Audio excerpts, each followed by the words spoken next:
Eu passei 5 anos da faculdade aprendendo a desenvolver os projetos mais complexos do mundo.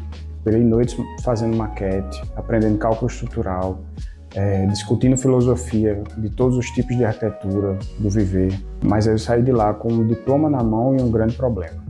Eu não sabia gerir o meu negócio. O mundo real chegou com os 2 pés na porta e me mostrou que talento não é o que mantém um escritório aberto. Se você se identifica com esse problema, com essa luta, e sente que está trabalhando muito e não vê a cor do dinheiro, este vídeo é para você. Eu precisei sair da bolha de arquitetura e buscar outros conhecimentos para entender que eu precisava entender mais sobre gestão, sobre processos, sobre vendas, tudo o que move esse mundo de negócios. Quando eu olhei para o modelo tradicional do escritório tradicional, eu vi que a gente tinha muitas dificuldades que a gente precisaria passar para poder ter um escritório com o mínimo de rentabilidade possível. Eu notei que o escritório atual, o modelo de escritório atual que a gente vê, ele está fadado ao fracasso ou ao instinto de sobrevivência e não a gerar lucro de verdade.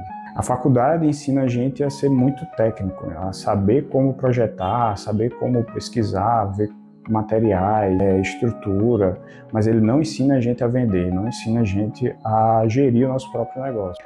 O nosso primeiro grande erro é cultural. A gente romantiza o sacrifício. A faculdade, até depois, a gente meio que pensa que se a gente pensa em lucro, a gente está traindo a arte, né? A gente está traindo o que é arquitetura no core. E a gente termina acreditando naquela mentira de que talento é o suficiente. Se você é bom, seu projeto se vende só. Isso, vários colegas pensam dessa forma. Eu pensei muito tempo dessa forma, né? Que a gente, só por ter talento, só por ter bons projetos, a gente iria crescer e despontar, né? E provavelmente você é uma dessas pessoas que tem talento na sua área e acha que um dia esse talento vai ser visto e com isso você vai ter o retorno que você acha que merece. E na verdade tudo é um processo, né? Então, para o cliente ele ver o nosso talento, a gente precisa vender. Vender nada mais é do que a gente conseguir chegar e alcançar aquelas pessoas para elas verem o nosso trabalho e quererem aquele nosso trabalho. No meu primeiro escritório, no escritório anterior, a gente cobrava de uma forma bem empírica, digamos assim, bem errada na verdade. A gente pegava o valor que a gente sabia que outro escritório estava cobrando e a gente baixava aquele valor para a gente fechar o contrato. E a gente não calculava o que realmente valia o nosso trabalho. E nessa época a gente tinha muito trabalho. Eu acredito que pouco tempo depois da gente sair da universidade, eu e minha antiga sócia, a gente trabalhava muito, tinha muito projeto, achava que estava no caminho certo, mas no final das contas a gente não tinha vamos dizer assim, um prolabore, um lucro muito grande. Mas a gente sempre estava ativo, sempre trabalhando e sempre com novos projetos. Mas no final das contas a gente sempre estava naquela linha cômoda de ganhar o suficiente para pagar as contas que a gente tinha naquele momento, mas não tinha como crescer. A gente não tinha uma visão do que viria, de como crescer, por causa justamente da forma que a gente cobrava. Então a gente sempre queria estar fechando o cliente, mas a gente nunca estava pensando em como fazer crescer o negócio. E esse pensamento foi totalmente errado. O cliente, ele hoje em dia, e sempre, ele quer uma solução para o problema dele.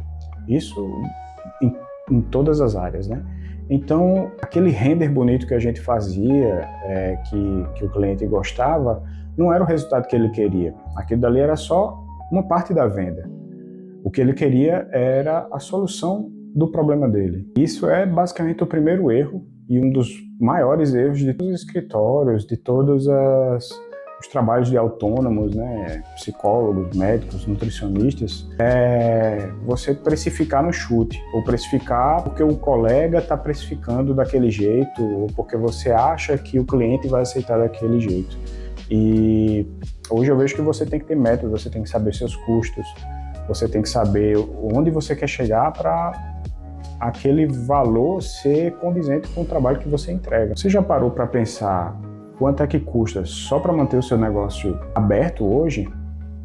Conta de luz, aluguel, equipamento, a depreciação do seu equipamento. Por exemplo, eu tenho um computador, mas a cada 3, 4 anos eu tenho que trocar uma peça. Tem uma placa de vídeo que custa R$5.000, que a cada 4, 5 anos eu tenho que trocar, ou porque ela está defasada, ou porque a maresia está levando ela.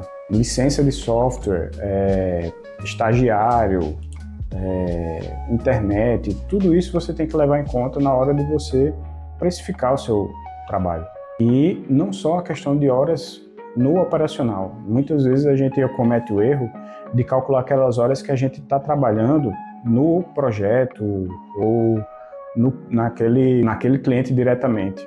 Mas às vezes você tem que entender que o tempo que você gasta, por exemplo, prospectando, desenvolvendo seu marketing, criando conteúdo para a internet, a forma que você achar mais adequado para chegar no cliente, isso também conta como horas trabalhadas. E daí surge o seu custo total, né? Além dos custos variáveis que você também deve calcular, como, por exemplo, o café que você toma todo dia no escritório. Eu, por exemplo, se deixar, eu tomo 2 litros de café por dia.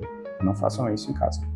E muitas vezes aquele trabalho que você acha que vai ser muito lucrativo, no final das contas, o tempo passando, atrasos de entrega, problemas durante o processo, por exemplo.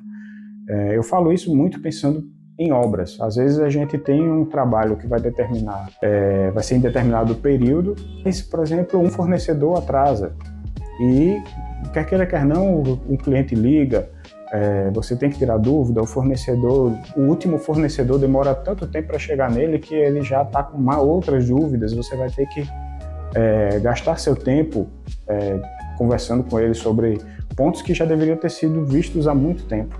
Então, como é que a gente faz para virar esse ponto do nosso negócio, do nosso trabalho, de forma mais prática? Primeiro, você tem que mudar a sua identidade. Você não pode se identificar como um autônomo qualquer. Você, hoje, você está gerindo um negócio, mesmo que seja de uma pessoa só. É o que chamam de one-person business, né? Mas isso faz com que você tenha uma outra visão. Você não é só aquela pessoa que está no operacional entregando aquilo. Um nutricionista, por exemplo, que entrega apenas a dieta do cliente, do paciente. O arquiteto projetista, que ele vai lá, faz o projeto, entrega para o cliente e o cliente que se vira. Não, hoje você vai ter que ver do início ao final dos processos. E quando eu digo processos é porque todo trabalho ele tem mais de um processo. Processo comercial, processo de desenvolvimento do seu projeto, a jornada do cliente, quando ele entra no seu escritório, até quando ele sai, quando é que você realmente bate o ponto e diz, beleza, entreguei esse trabalho para esse cliente, e até o acompanhamento depois, porque aquele cliente, se ele estiver muito satisfeito, é o que vai lhe trazer um retorno maior do que qualquer outra coisa. Ele é o que vai indicar você para outros colegas, outros amigos, e é assim que você vai conseguir crescer mais nesse seu trabalho. Segundo, precificação. Você tem que precificar cada minuto do seu trabalho. Você tem que saber que cada minuto tem que estar previsto no seu contrato, mesmo que seja um aditivo. Mas isso você vai ter que conversar com o seu cliente e deixar ele ciente dessas coisas, porque seu tempo custa um valor, do mesmo jeito que o tempo dele custa. E terceiro, domine os seus números. 20% do seu trabalho é talento, 80% é gestão. Então não adianta você achar que quanto mais talento você vai ter, quanto mais técnica você tem, você vai conseguir evoluir mais. Eu caí nisso e passei vários anos depois de formado pensando que só a técnica me faria ser um arquiteto melhor. E, na verdade, a gente viu que não é só isso. Isso daí é basicamente o que chamam de mínimo, é você saber a técnica. Então, até hoje eu ainda tenho uma grande mania de estudar muito sobre técnica, sobre como construir, como diminuir os custos que o cliente vai ter já no projeto, mas, no final das contas, 80% aquela regrinha de Pareto, é gestão de negócio. Então você tem que saber todos os seus números, o que entra, onde está sendo gasto e o que sai. E a técnica, basicamente, você já tem. Agora você precisa aprender a ser o empreendedor que seu talento merece. A culpa de sair despreparado da universidade não é sua, mas a culpa de manter-se despreparado no seu negócio é sua. Você tem que buscar conhecimento. Nos próximos vídeos eu vou tentar falar um pouco mais sobre como são esses processos no escritório onde você trabalha. E daí a gente consegue destrinchar mais quais são os gargalos e os princípios que a gente precisa ter no nosso trabalho para poder evoluir e crescer. Se inscreve aqui para acompanhar toda essa jornada e comenta aqui embaixo qual foi a maior dificuldade que você já teve ao começar a empreender.